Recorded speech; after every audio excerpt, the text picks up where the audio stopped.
Good morning, everyone.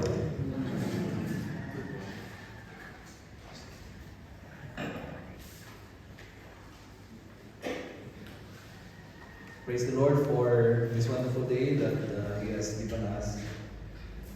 And thank you also for coming. I hope that your presence will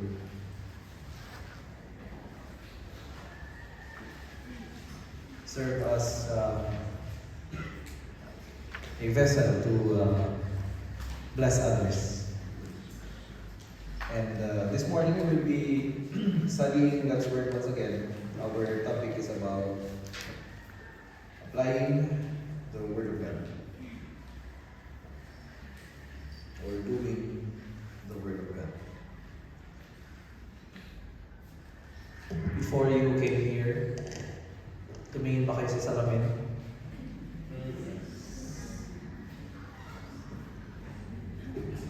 Before you go out, do you check yourself sa mirror? Saan nakalagay ang mirror ninyo? May iba sa CR? May iba sa... Meron ba sa kusina? Nilalagay ng salamin sa kusina? Yung iba naman ay siguro nasa gitna ng mga rooms, any place that is accessible. We thank the Lord for the invention of mirrors, because they keep us handsome and beautiful. Nakita niyo yung mga katabi niyo. Tingnan niyo kung maganda yung mga katabi niyo. At sabihin niyo, thank you, Lord, for the mirror. Because of the mirror, my seatmate is beautiful and handsome. Ayan. Now we will be getting our message for today from a very familiar passage, and that is James chapter 1 verse 22. And that's why I ask if you have mirrors. Sabi dito, let me just read. Kindly follow along with your eyes. But be doers of the word and not hearers only, deceiving yourselves. For if anyone is a hearer of the word and not a doer, he is like a man who looks intently at his natural face in a mirror. For he looks at himself and goes away at once and forgets what he was like. But the one who looks into the perfect law, the law of liberty, and perseveres, being no hearer who forgets, but a doer who acts, he will be blessed in his doing. Heavenly Father, we thank you for this morning that you have given us. Thank you for the gift of life. Thank you for the gift of salvation that gave us hope. Thank you for loving us, even though we don't deserve it. Thank you for your word that we can always dive into, study, and find blessedness in obedience. Oh Heavenly Father, we hope and pray that the Holy Spirit will always help us, teach us, rebuke us, inspire us, guide us, empower us, so that whatever we hear, we will apply. Not only apply, but encourage others to apply it as well. Oh Lord, may your church be a church of love and care, a church of adherence to the word, a church that desires nothing but to glorify your name above all else. May the gospel be preached, be taught, that may people come to the saving knowledge of the Lord Jesus Christ as they regularly listen to your word. Be glorified in our midst this morning, in Jesus' name. Amen.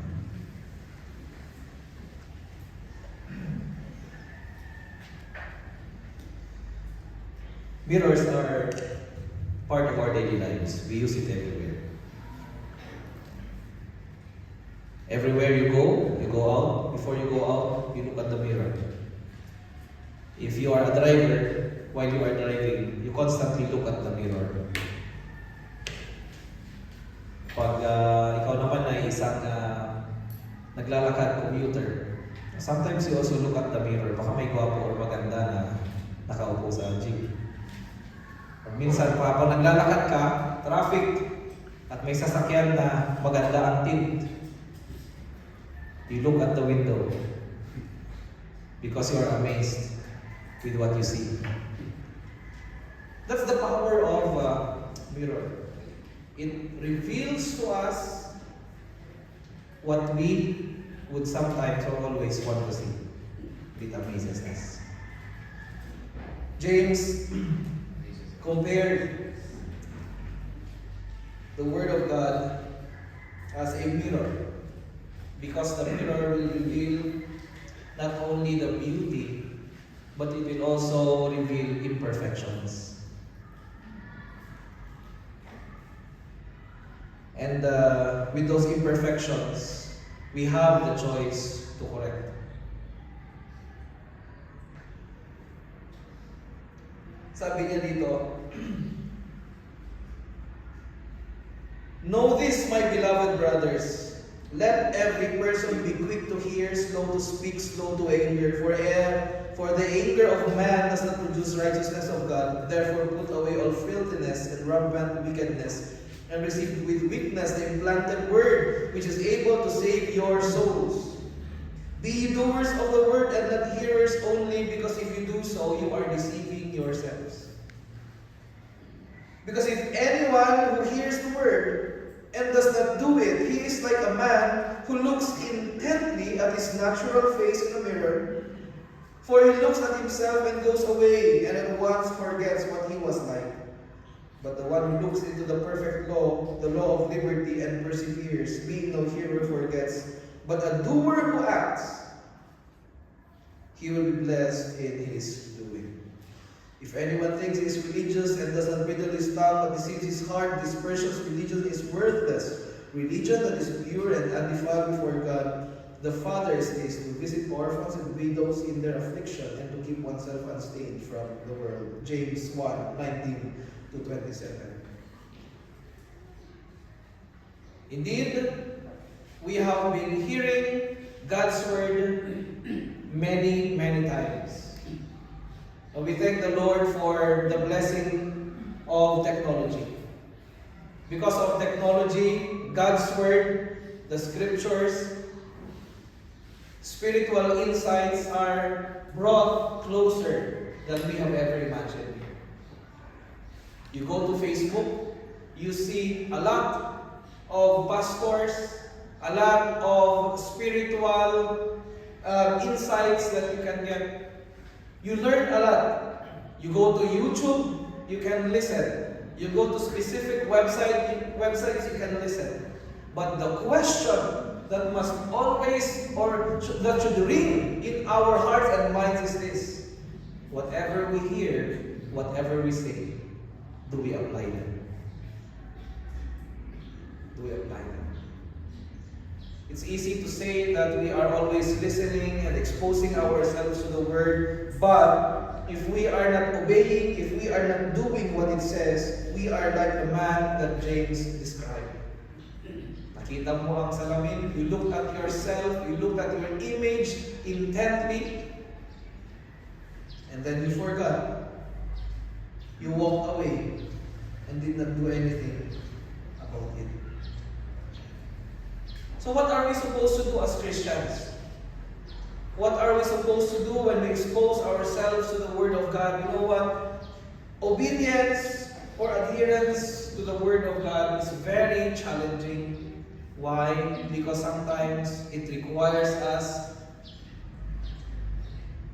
to let go of things, attitudes, maybe vices that are close to our dear hearts. Things that we don't want to dispose because you have gotten used to it. But if you really want to experience blessedness, we must learn to adhere and obey God's word. James said in verse 25, he will be blessed in his doing. Do you want to be blessed? I think everyone wants to be blessed, right? But blessedness is never easy. If you want to experience the blessings of God, you must obey His commands. It goes together. Hindi pwedeng gusto mo ng blessing pero ang buhay mo ay buhay ng disobedience. Ang buhay mo ay hindi naka-connect, hindi naka-sync sa salita ng Panginoon. It will not work that way. That's why I have made this title for my message this morning, Hearing, Understanding, and Obeying the Word, the Recipe for a Successful and Blessed Christian Life. It's not a secret, it's just a recipe. Pag sinabi mong recipe, usually pagkain, siguro. Pag nagluluto ka, may recipe. Ano ba ang recipe? It includes ingredients, it includes the process of how you do it, the time involved. And people would sometimes, if not always, want to take note of good recipes. Mahilig din po ba kayo magluto? Passion nyo rin ba ang pagluluto? No, minsan may nakikita ako sa Facebook Reels na mga cooking videos, paano magluto ng ganito, paano magluto ng ganyan. And once I like and it piques my interest, I save it for future use. Paano magluto ng chicken, paano magluto ng gulay, paano magluto ng shrimp, paano magluto ng mga ganito. Habang pinapanood mo minsan, nagugutom ka na sa pinapanood mo, gusto mo na rin magluto, pero walang ingredients sa bahay, sabi mo, next time na lang. Pero at least na-save mo. Now, why do we save recipes? Why do we buy books that contains recipes? Because we want to taste or to cook that kind of food. And we want to cook that food because we know that it looks delicious, it might taste delicious, and we want to try it ourselves. Christian life also has a set of recipes. And wherever you go, kung saan ka man ang panig ng mundo, the recipe will always be the same. Applying the Word of God. And therefore this morning, I would like to share several principles. They are not a secret. Just like the ingredients of a recipe or a certain food, na ang mga ingredients ay nasa market lang. But we just have to know what to apply and when to apply that thing. So that we will get the perfect food that we want to taste. Minsan, pag mali ang recipe mo, di ba? Tama naman ang ingredients, pero mali yung pagka-timing ng paglagay, you will not get the taste that you want. Di ba? Ang adobo, parehas lang din naman. Same lang din naman ang ingredient, pero kung iba ang inuna mo, ang outcome ay iba rin. The same with God, the same with God's Word, the same with our Christian lives. We must understand and we must learn to apply things at the right time. Or should I say, apply one or apply it all. Now, the first idea that I want us to understand this morning is we must, in hearing and understanding, or if we want to live a successful and blessed Christian life, number one is we must obey God's Word. Very easy. We always hear this, obey God's Word, but ano bang ibig sabihin ng pag-obey? Ang sabi nito ni James, sa chapter 1, be ye doers, doing. And the word doing has something to do with performing. Perform. Or performance. So we must perform the word. Whatever you see, whatever you hear from the word of God, you must perform it. No, the challenge that we will be facing is that everyone will have a different application of God's word.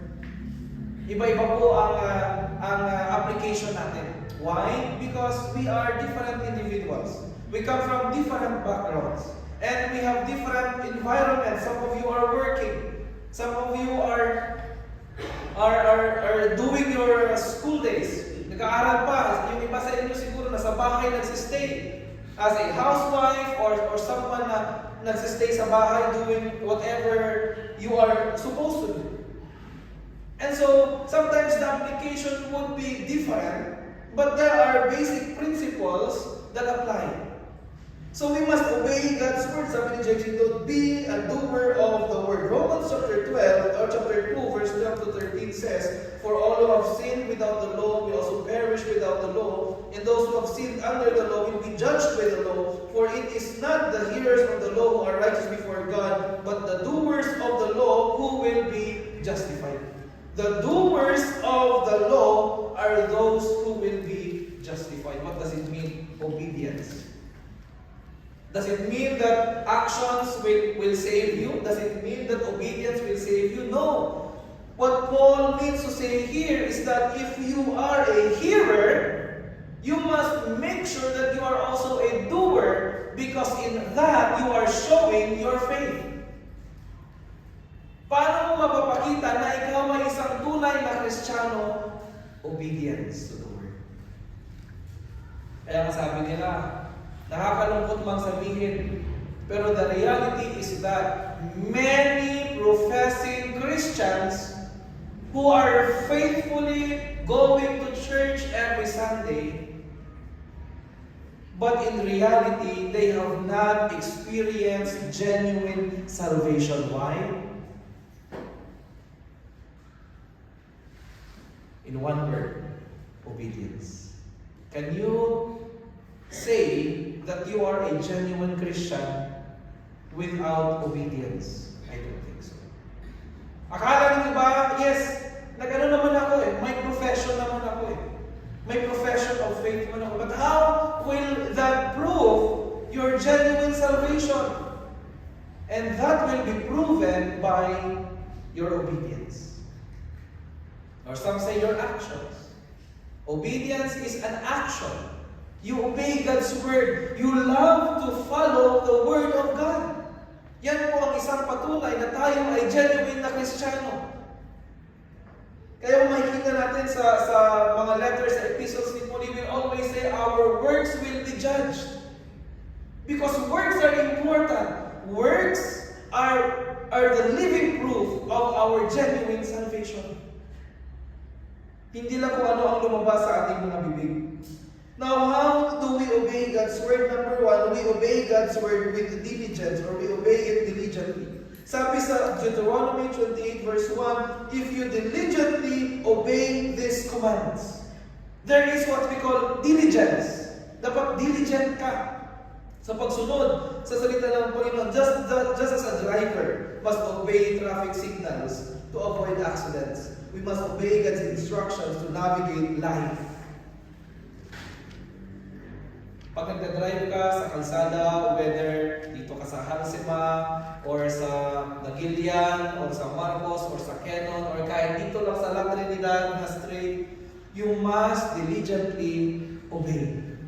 Pero sometimes, may mga drivers na hindi nag-o-obey. Kasi sasabihin nila na, kailangan kasi ganito, kailangan ganyan. Depende sa situation. Pero ang pinaka-standard talaga is dapat tayo ay mag-comply sa rules. Because it is for our own good. If we ask ourselves, if we ask people, bakit kaya may mga aksidente nangyayari sa kalsada? Because people are not diligent in obeying the rules. Pwedeng rules sa pag-drive. Pwede rin rules or principles sa pag-maintain ng sasakyan. This month lang, ang daming mga aksidente na nangyari dito sa Baguio. Parang ang napanood ko sa, I think, Facebook post, parang sabi niya, halos everyday may sasakyan na na-aksidente. Bumabaliktad. And we wonder why. Bakit kaya? And the only reason for that is people lack diligence to obey. Whether it be a driving principle, a rule of the road, or the principles of taking care of their vehicles. Dahil kung lagi tayo mag-iingat, if we are diligent, we will be spared from these mishaps. Kaya sabi dito, we must diligently obey. We must obey God's word diligently. And diligence is not easy. Mahirap po maging diligent. Pag sinasabing diligent, parang lagi mo naririnig ito sa school. Diba? Most diligent. Diba? Award. Elementary. Diba? Mga estudyante na diligent sa pag-aaral. And it's hard. Sometimes being diligent, you need to skip some of the joys that the world's doing. But it will be rewarding at the end of the day. We must be diligent, not only we must obey God's word diligently, we must obey God's word meditatively, or with meditation.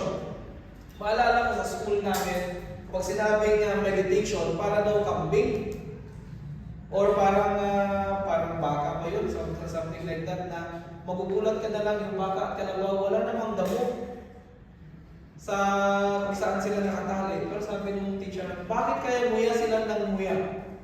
Yung mga kalabaw.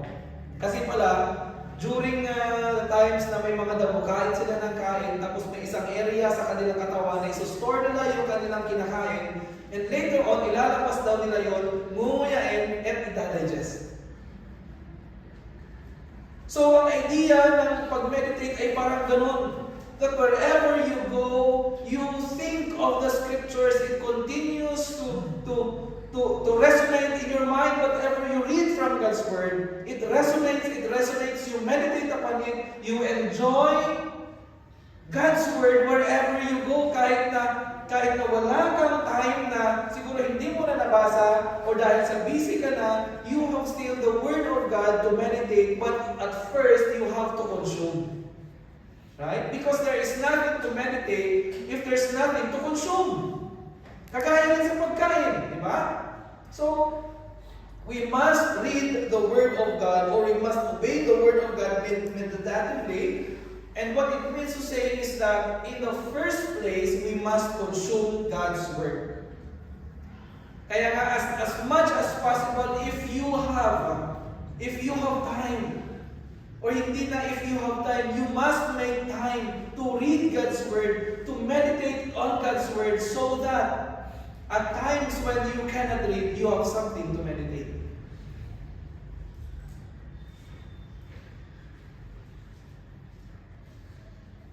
Ano yung mahirap magbigay ng oras sa pagbasa ng salita ng Panginoon if it is not your priority.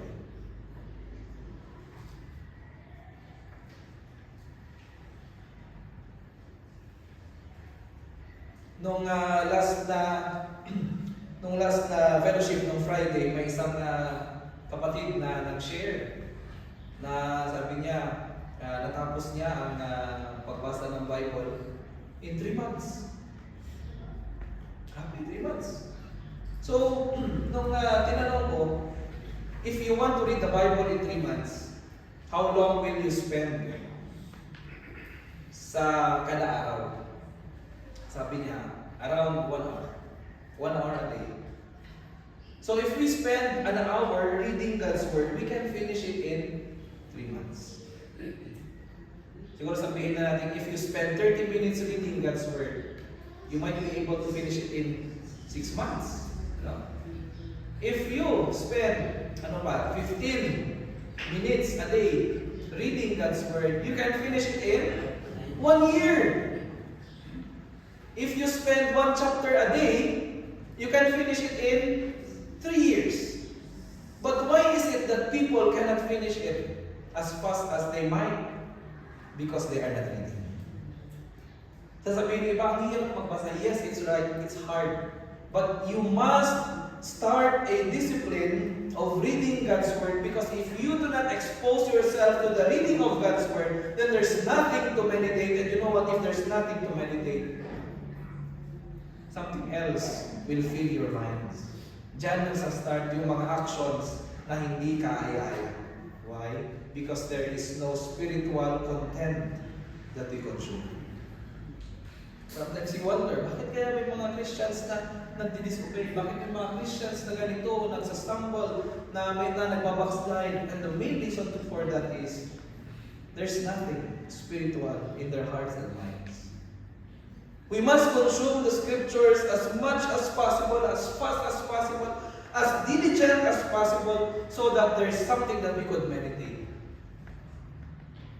And maybe this year we could challenge ourselves to start reading God's Word. Ang daming mga ways para ma-expose natin ang sarili natin sa salita ng Panginoon. And we must not wait for others to challenge us. It must be a personal goal.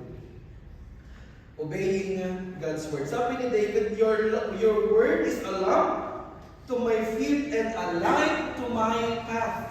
What does it mean? God's Word will give us direction, not only direction, it will give us a clear direction. A light, a lamp to my feet and a light to my path. Not only that we must obey God's Word so that we will have a successful and blessed Christian life. Number 2, we must believe in God's promises. Why do we read God's Word? Because we believe that it's true. Why do you read books? Because you are interested in learning from it.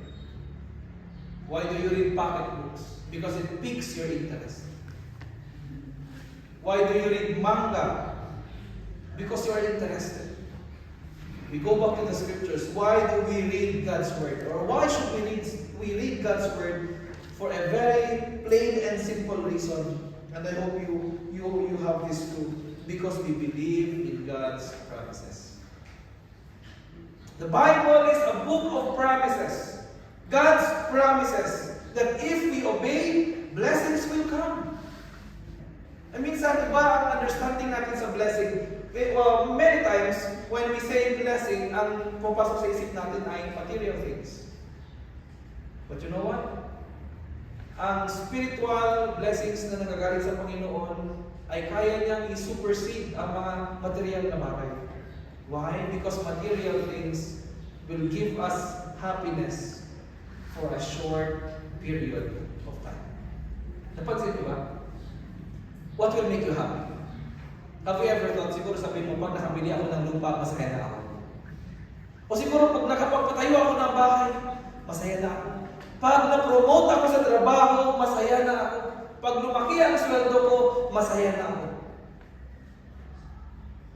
For how long ka na magiging masaya? Maya-maya kung na-promote ka, ano ang gusto mo? Ma-promote na naman. Sabi mo, mas fulfilling pag na-promote na naman ako. And sometimes, pag andun ka na sa pinakatuktok, and there's nothing else to challenge you, you will feel the emptiness of life. Gusto mong yumaman, and that's what drives you. Passion, because you want to be rich. Nung umabot ka na sa punto na ikaw na ang pinakamayaman na there's nothing else to do, you will feel how empty it is to be there. Isa sa mga stories na maalala ko, nakwento ko na rin many years ago, na yung, I think yung Minecraft, kung hindi ako nagkakamali, yung isang developer na gumawa ng Minecraft, binenta niya sa Microsoft for how many $billion? Nung nabenta niya, anong ginawa niya? He enjoyed, he traveled, he bought whatever he wants to buy. Lahat ng gusto niyang bilhin, binili niya. Lahat ng gusto niyang puntahan, pinuntahan niya. But at the end of the day, alam niyo, sabi niya, life is empty. Wala nang challenge. Ito lang pala ang buhay. And so we must understand that God's promises is more important than what we see in life. If we want successful and blessed life, we must believe in God's promises, and there is this importance that we must uphold in God's word. This is what should keep us in reading the Word of God, because His promises are true. Every day in experiencing God's word is a blessing. Ito yung maganda sa salita ng Panginoon. Every day as you read God's word, you are brought into new perspectives, new experiences, new joys. Because God's word, no one can fully extract blessings gained from reading the Word of God. Kahit 10 beses mo pang basahin ang salita ng Panginoon, hindi ka mawawalan ng lessons, ng joy sa mga discoveries na mahahanap mo. Because God's Word is paired with experience. Maalala nyo, nung last na Sunday, si Pastor Takit nag-share siya. He has read the Bible for like 9 times in his entire experience. And maybe some have read more than that. But if you ask yourselves, nagsawa ka na ba sa kababasa? I don't think so. I don't think so. So we must read God's word and obey it, because God's promises are there. We must believe in God's promises faithfully. Sabi dito sa Hebrews 11:1, faith is the substance of things hoped for. And number 2, we must read or believe in God's promises positively. Positively. Sabi dito, He did not waver at the promise of God through unbelief, Romans 4:20-21, but was strengthened in faith, giving glory to God and being fully convinced that what He had promised, He was able to perform. And this is the blessing of reading God's Word, because we interact with the Word. And we know that God's promises are true. God's promises are there. And as we read the Scriptures, as we believe in God's promises, we experience it one day at a time. If we are faithful and positive.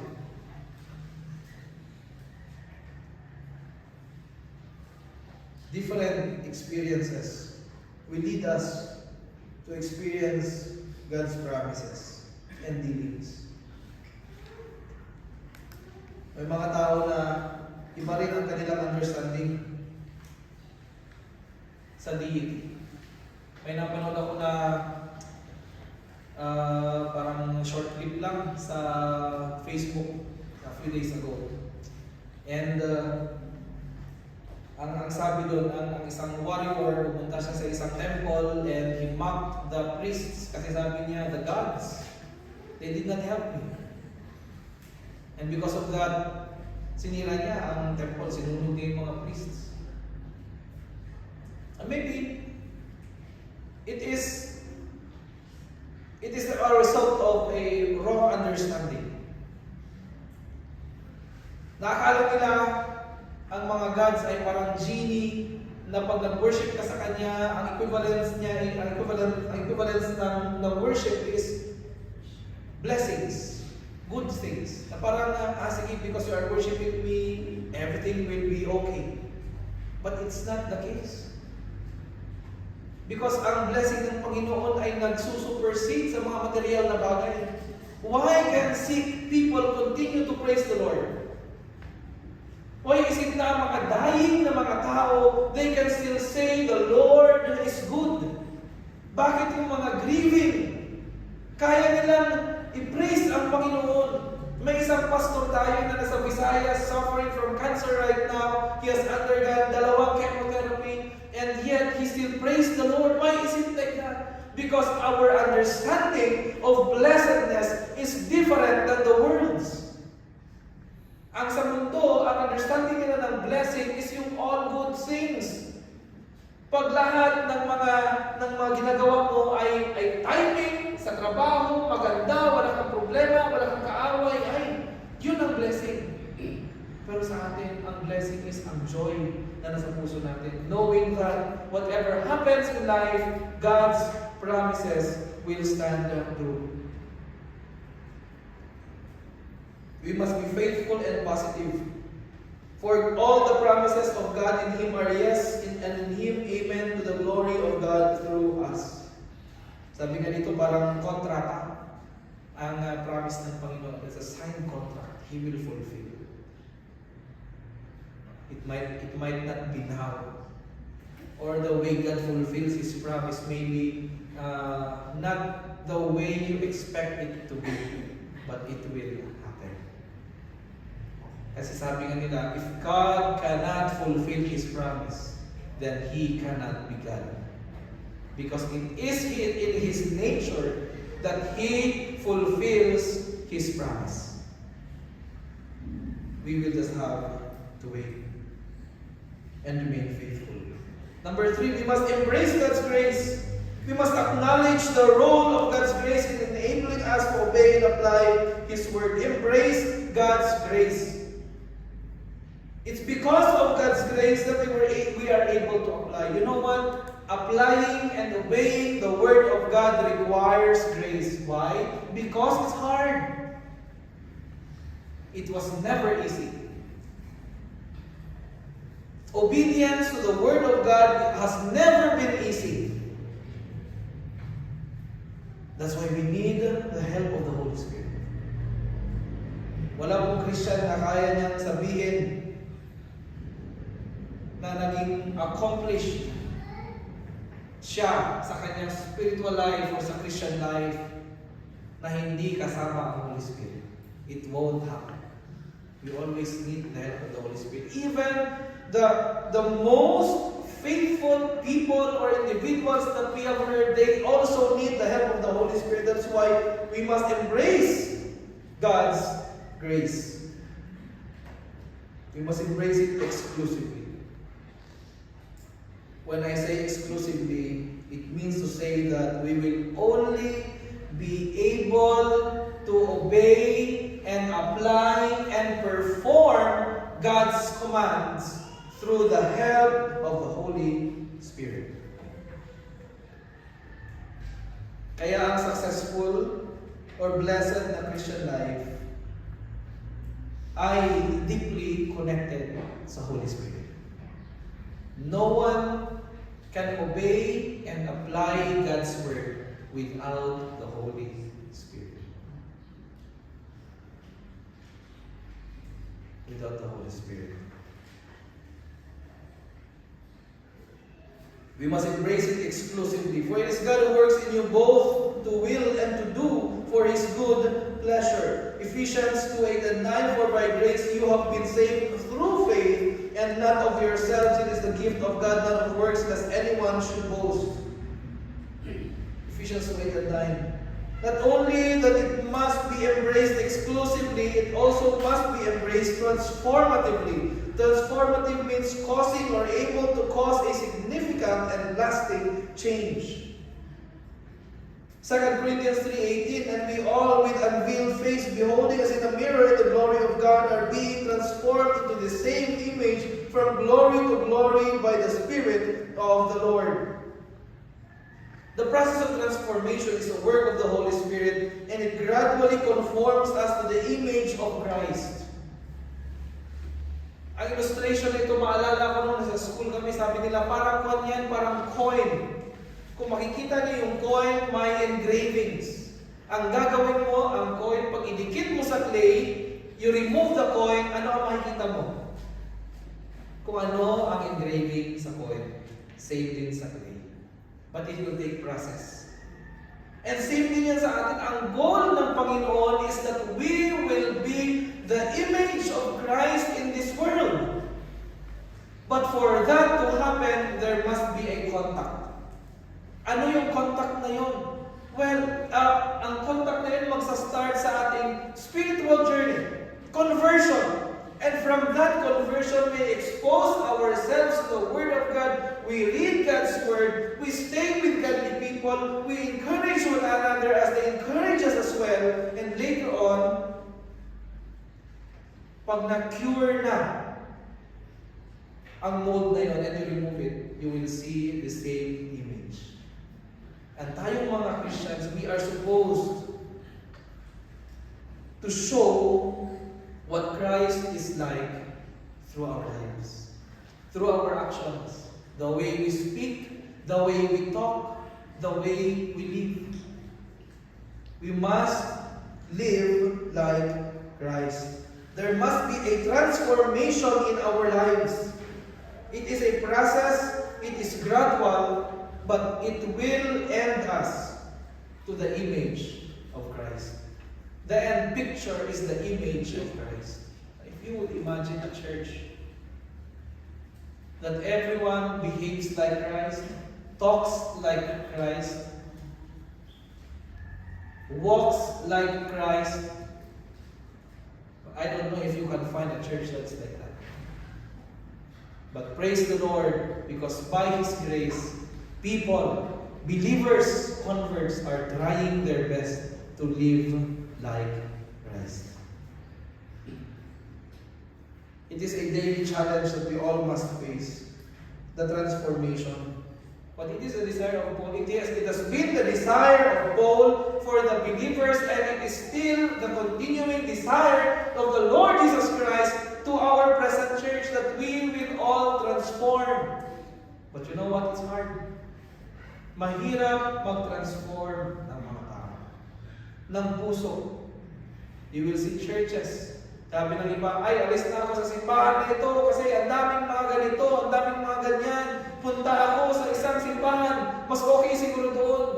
Tapos sabi nung isang nag-comment, pag pumunta ka sa perfect na church na yon, imperfect na ang church na yon. Kasi andun ka na. Alam niyo mga kapatid, wala pong perfecto na iglesia. Kung gusto niyo ng perfecto na iglesia, kailangan niyo pumunta ng langit. Andun yung perfecto na iglesia.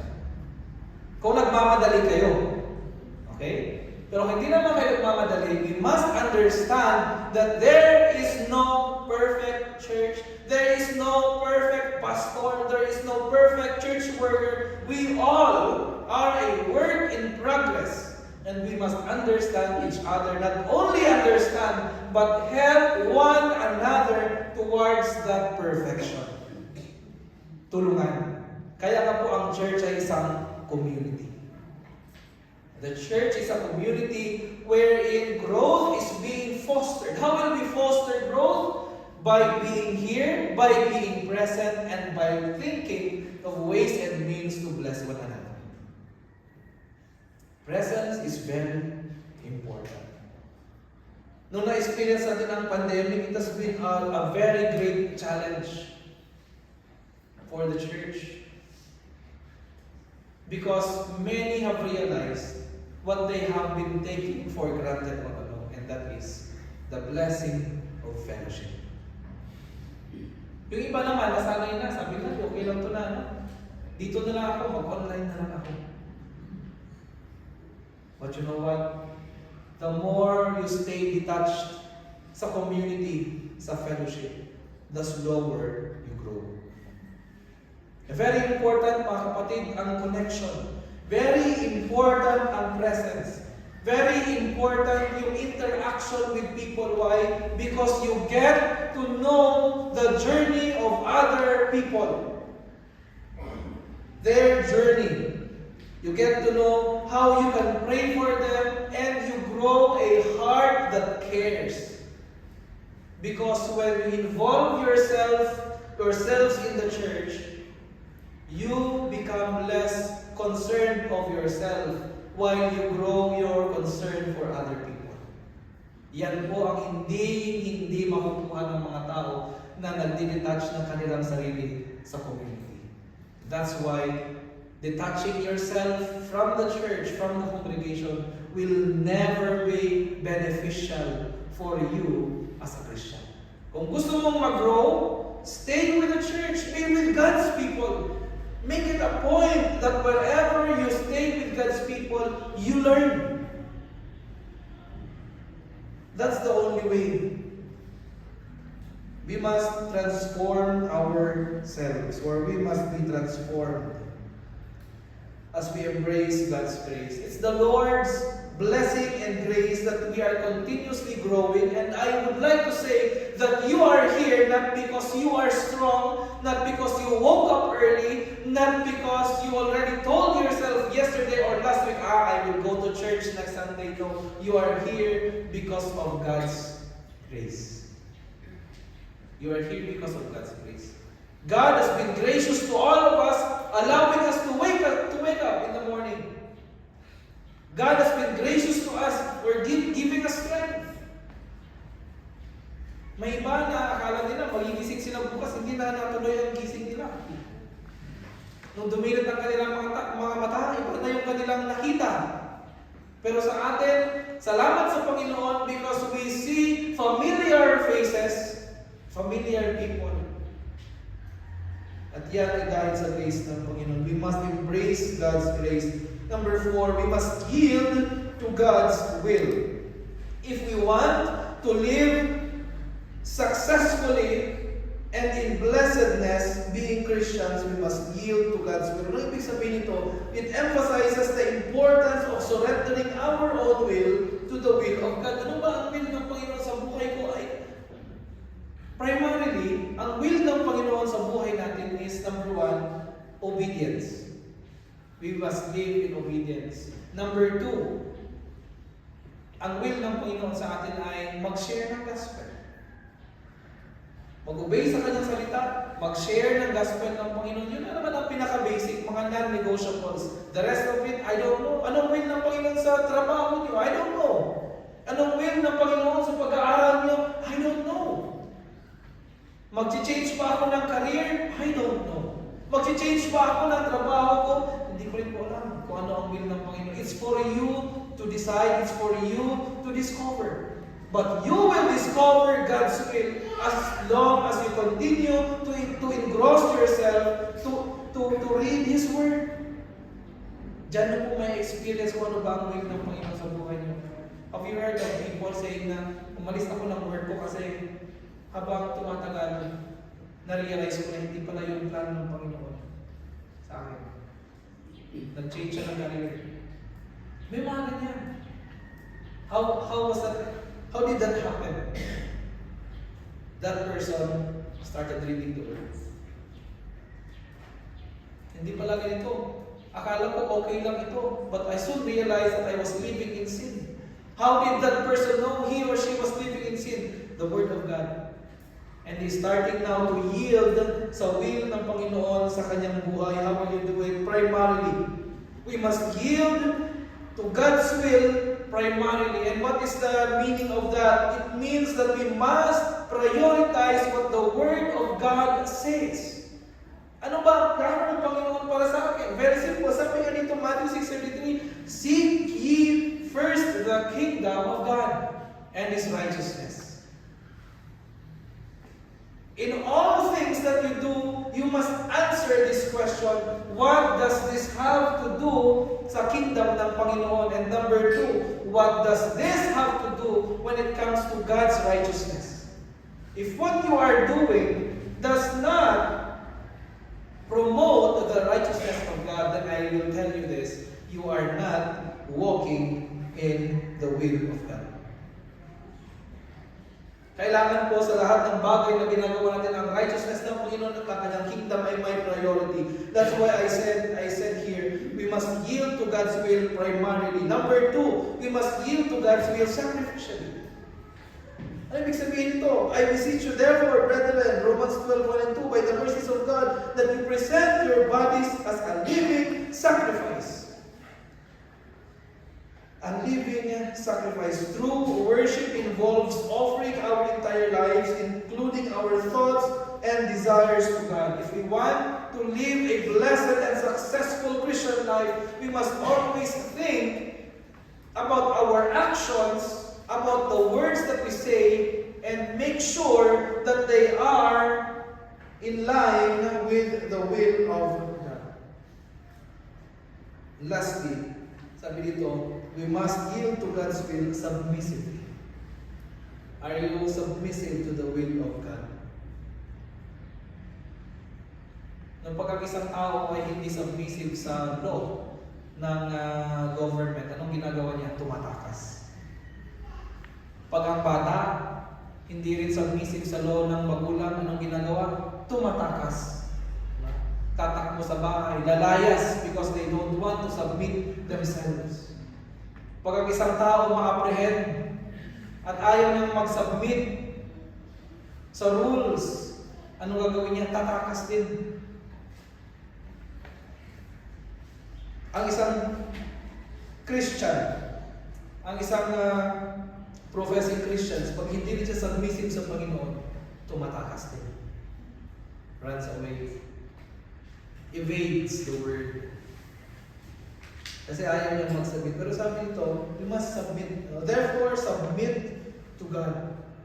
Very interesting because sabi nito, how it answers the question, how will we be able to resist when the devil comes and tempt us? Sabi ni James, submit to God, resist the devil, and he will flee from you. Dalawang bagay. Submit and resist. But the Lord will always be involved. So, if we do this, if we obey the word, if we believe in God's promises, that's why we obey the word, because we believe in God's promises, and we get to obey and believe because of the grace of God, and all of this is part of yielding to God's will. I tell you this, expect God's blessings. Expect God's blessings. It may not be the financial blessing that you have in mind. But think that, just think that the Lord will give you joy and peace in your heart wherever you go, whatever your situation may be, as long as you know you are in compliance and 100% obedient to God's word. There will always be blessings that you will encounter. Proverbs 3:1-2, my son, do not forget my law, but let your heart keep my commands, for length of days and long life and peace they will add to you. Even sa Malakay, sabi niya na ni Malakay dito, bring all the tithes into the storehouse, there will be food in my house, and try me now in this, says the Lord of hosts. If I will not open for you the windows of heaven and pour out for you such blessing that there will be no room enough to receive it. Wow! What a very bold promise that Malachi has prophesied to the Israelites. Sabi niya, just try to bring, sabi niya, bring all the tithes into the storehouse, and if you do this, the Lord will pour out blessings that there will be no room for you to receive it. Ito yung ang sinasabi ng Malakay dito is patungkol sa mga believers na sabi nila, huwag niyong pagdamutan ang Panginoon. Kung tatanungin ko kayo, may time ba na naging generous kayo sa Panginoon na hindi kayo na-bless in return? Meron bang makapagsabi sa inyo na sabihin nyo na, ako, I've been so obedient to the Lord, pero wala akong natanggap in return? I don't think so. And it still stands true. No, hindi lang po sa panahon natin ngayon, hindi lang po pera or material possessions ang pwede mong mabigay sa Panginoon. You can give your time. And whatever the Lord is prompting in your heart to give, to render to Him, you give it to Him, because you know what? When the Lord will bless you, there will never be enough space for you to receive it. May mga tao na skeptical sila. Totoo ba talaga? Mag-bless ba talaga ang Panginoon? You try. Pero wag mo rin isipin na magbigay parang investment. Alam mo kasi marami na sa scam sa idea na magbigay ka ng piso, babalikan ka 10 piso. Di ba? Maraming ganyan. Sino mga ba yung naalala ko lately lang na nagsabi? Basta hindi yan talaga rito. Pero nag-invest ng konti. Nadagdagan. Tapos, sabi niya, okay pala. O di sabi niya, sige, dagdag ulit. Maya-maya, dumagdag na naman. Later on, nung kukunin niya na, wala na siya nakuha. Meron kami isang kaibigan, ganun din, sabi niya, alam mo bro, nag-invest ako sa ganito, kamuntik na ako yumaman. Ba talaga, magkano in-invest mo? Sabi niya, ganito kasi, nag-invest ako nung una, 50,000. Talaga, after 1 month, bumalik 100,000. Sabi ko, laki ah. Tapos sabi niya, pwede siya, ano ginawa mo? In-invest ko ulit. Lahat. O sabi ko, di magkano bumalik? 200,000. Hanggang sa later on, 400,000 yung in-invest niya. O sabi ko, o anong nangyari? Nawala. Pero sabi niya, pero kamuntik na talaga. Sabi niya, kamuntik na talaga ang kumita doon. Pero sabi ko sa kanya, pero kumita ka ba? Hindi nga eh. Hindi na nga siya kumita. Nawalan pa siya ng pera. Pero alam mo ito, ano? Kasi lahat tayo, ito ang problema ng mga Pinoy ngayon, na nasisilaw sila sa bilis ng paglago ng kanilang pera. Pero alam nyo, walang ganyan sa katotohanan. Walang ganyan na pagising mo sa umaga, ang pera mo doble na. It's very risky. Sabi nila, high gains, high risks. Pero alam nyo, pag nag-invest kayo sa Panginoon, ito lang, hindi kayo malulugi. Hindi kayo malulugi pag nag-invest kayo sa Panginoon. Expect God's blessings. Hindi lang sa Proverbs, hindi lang sa Malakay. Sa Proverbs, ang promise dito is long life. If you live in obedience, ang promise naman ni Malakay, just try to be generous in investing whatever you have sa Panginoon. At sabi niya, once the Lord will bless you, you will never have enough space to receive it, whatever that may be. Hindi lang po pera. Hindi lang material na bagay. Yung buhay mo, invest mo sa Panginoon, there will never be enough space to receive God's blessings. And, sa pa dito, John 15:5-8, I am the vine, you are the branches. He who abides in me and I in him bears much fruit, for without me you can do nothing. If anyone does not abide in me, he is cast out as a branch and is withered. And when they gather them and throw them into the fire, they are burned. If you abide in me and my words abide in you, you will ask what you desire, and it shall be done to you. Whatever you desire. But you know what? Once you abide in Christ, your desires will also change. Your desires will turn into desires that glorifies the Lord. And if your desire will glorify the Lord, I tell you this, definitely, He will grant the desire. I hope and pray that we are all challenged to study, to hear and understand and obey or perform the Word, because if we do this, we will live a successful and blessed Christian life. Where will we start? Number 1, we must study the Bible daily. Kanina sa aming baptismal class, yun din po yung pinag-usapan namin. Devotion. We must start a life that prioritizes on daily devotions, regular devotions, by studying the Bible and by praying. Number 2, by accountability. Making sure that you have a network of Christian friends where you can share your journey. Kung wala kang mahanap, start one. Maghanap ka ng mga circle of friends. Sabihin ng iba, pastor, mahihayin kasi ako eh. I don't believe na may mga tao na ganyan na wala talagang kaibigan ni isa. Kasi pag lumabas tayo, kahit yung mga kapitbahay natin, kachismisan ng iba. So instead of using that time, sa chismis, gamitin natin sa salita ng Panginoon para profitable.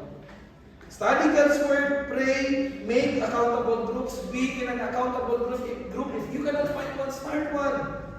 Then obedience in action. Look for opportunities to obey God's commands in the area of your life. Paano kaya?